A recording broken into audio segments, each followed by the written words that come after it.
For the next part of our fox, we're going to be painting it with our tempera paints, and these are the paints that don't like water. So when you do change colors with these paints, you want to make sure that you're drying off your brush. That's why I have a paper towel nearby. So I'm going to put my palette here, and when we're painting, we are only painting our fox. Do not worry about the background because we're going to end up cutting it out anyways. If you do get a little paint off the edge or off your lines, it's okay. Don't worry, we're going to be cutting it out. So what I'm going to do is I'm going to start with my brush, and I have a detail brush here just in case, and I'm just going to start painting. You can paint your fox any color you want. It doesn't have to be orange like a regular fox. If you want to do rainbow, you can do rainbow. If you want to make the head a different color than the body, you can. It's completely up to you.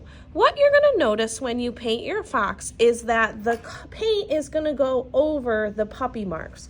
So what you may have to do is you may have to go back over those marks when it's dry. So I'll show you what that means and what that looks like with the ear. So you can see I'm just painting with my red, having a good hair day, and the paint covered up the spots. You can see them here, but now you can't see them here. What you could do is clean out your brush and swoosh along the bottom, swipe on the side, so swoosh and swipe, and then dry. You can then repaint those black lines. So I'm just going to take a little bit of black and really gentle with my brush, I'm going to just redo those lines. You also can repaint your puppy lines if it gets covered up too much. So what I'm going to do is I'm going to paint my fox, and I'm going to let it fast forward through this part so you can see what it looks like when it's done.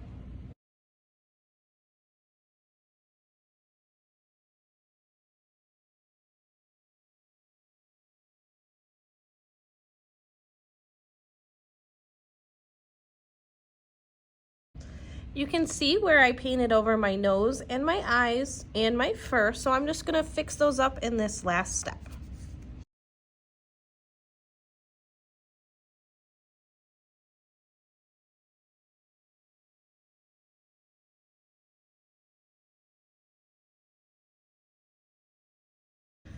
Perfect, and you can see as a last step, I added back in my little dots to make it look like fur.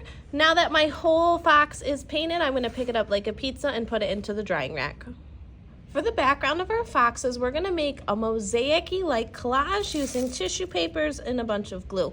First thing you need to do is write your name on the big giant paper, just so we know whose fox is whose. Flip it over, and then what we're gonna do, and you are gonna get a little bit messy with this part, is we need to glue the tissue papers to the paper. And you can design any design that you would like.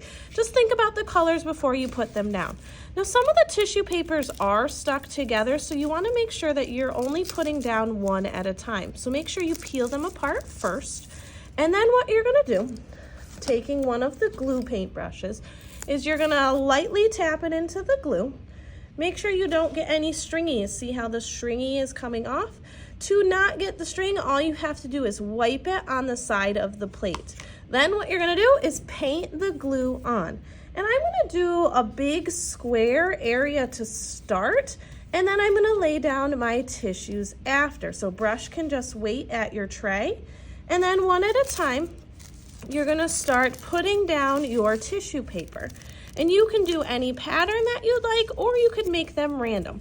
So I'm gonna let this part fast forward, and you'll see the finished background when it's done.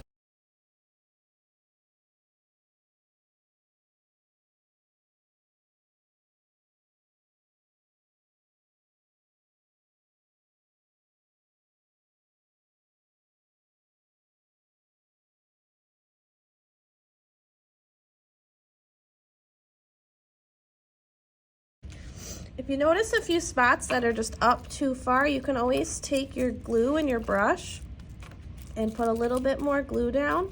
If you add too much glue though, your pieces are gonna start to peel up. So just add the glue where you need it and continue all the way down your paper.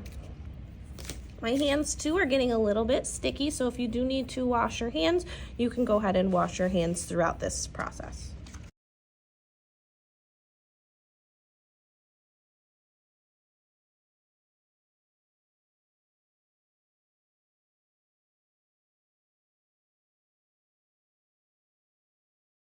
whole background is filled up. Now this has a lot of glue on it, so it needs to go into the drying rack. You're gonna put your paintbrush into the sink so it can be washed. If you have any extra tissue papers, make sure they go back into the container, and make sure your table is neat and clean. Now that our foxes are dry, what we need to do is we need to cut them out and get rid of the background. So a couple helpful hints when you're cutting: make sure your thumb goes in the little hole and your helper fingers go in the big kidney bean hole. You want to make sure your scissors are facing away from you, so like they're on a train driving away from you. What you're gonna do is, using little crab and big crab, you're gonna cut along the edge of your fox.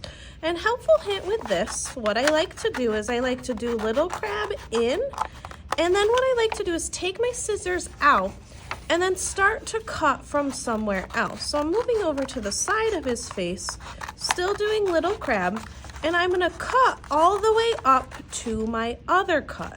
This will help you get into those tight corners, and you can cut pieces off as you go. So maybe for this, I would just do right off the edge like this. Near the top, I could probably cut off the whole entire top, because this is all scrap, it doesn't matter anyways. So you're just gonna use this technique and these little tricks to help you cut out your fox. Now with your tail, if it's separated, what you're gonna do is just cut it out in 2 pieces, or if it's attached, just cut it out with your fox like normal. What we're gonna do when we glue them is you can just glue your tail separate and you'll have it as 2 pieces. So I'll let this fast forward through my cutting so you can see what it looks like when it's done.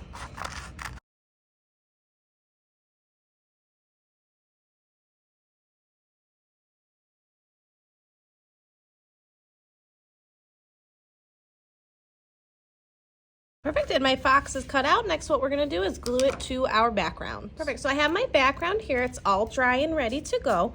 What I'd like you to do is flip your fox over to the back.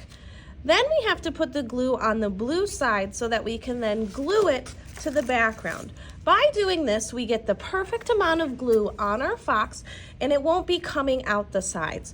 So to start with your glue, we're going to be using our Elmer's school glue. You have to open your glue container first. You can see how it's closed right now. The cap, the orange part, is all the way down to the white. To open it, you just twist. So you can see how it comes up. So this is on, and this is off. You can see when it's off, none of the glue will come out, but when it's on, glue will come out.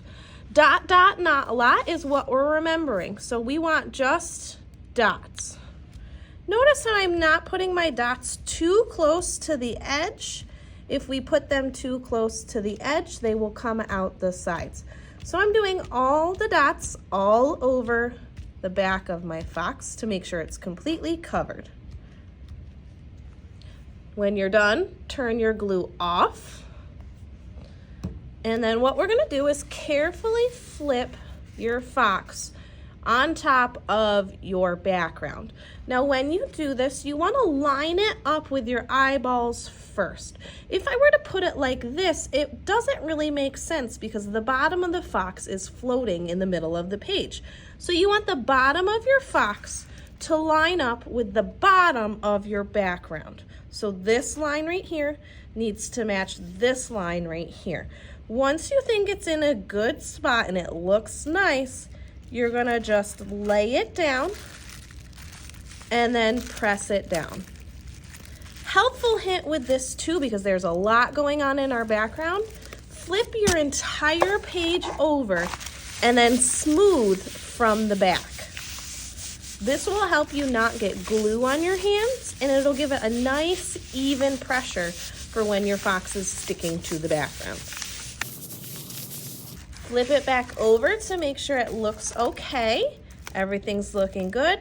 If you have a tail, now is the time to put the tail on, but double check to make sure everything looks nice and everything's glued down. Because we did use the Elmer's glue, I'd like us to put this back into the drying rack.